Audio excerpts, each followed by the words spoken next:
Здравейте, аз съм Дани. Имам да ви споделя нещо, което отдавна пазя в тайна.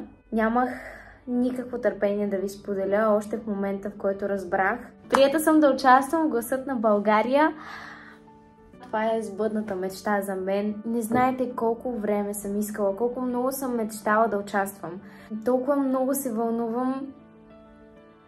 Можете да ми гледате в Гласът на България тази неделя, 22 октомври от 20 часа по BTV. Не знам с какви думи да ви опиша вълнението си, но мисля, че усещате енергията ми във въздуха през екрана. Дори усещате колко много се вълнувам.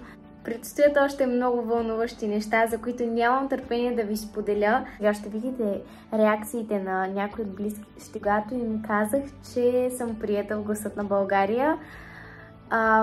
Разбира се, не всички присъстват в това видео, не съм включила всички, но въпреки това имам няколко клипа, които са много емоционални, така че надявам се да ви харесат. Удобно ли е, бабо, аз съм? Бабиното слънце, ще участваш? Одобриха те? Да! Крайно време.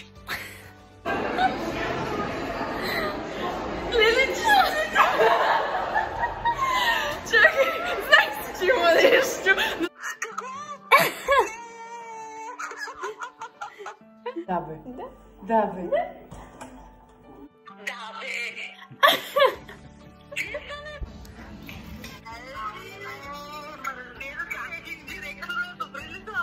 Да. Браво, Дани. О, Гласа на България, сериозно. Това е страхотно, значи вече започваме да гледаме. Как така? Да, бе. Не.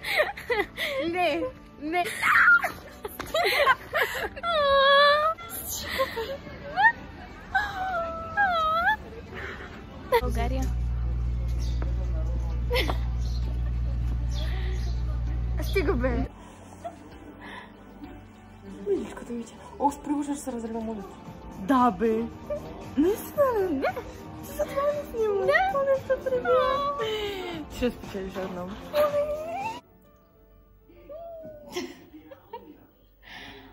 Кастинга аз реших малко да се поразкрася при най-любимата ми фризьорка Петя, която всъщност беше един от първите хора, на които казах за кастинга, и когато и казах, тя се разплака от щастие, нали, Петя? Да, така е. Здравейте и от мен. Наистина настръхнах цялата, когато Дани ми сподели за това прекрасно нещо, което и предстои. Работата с нея е изключително много приятна и лесна.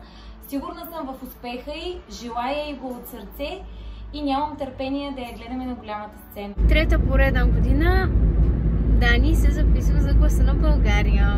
И мисля, че 3 е на късмет, пък ако не е 4 ще е на късмет, 5 докато не стане. Нали така, Дади? Да.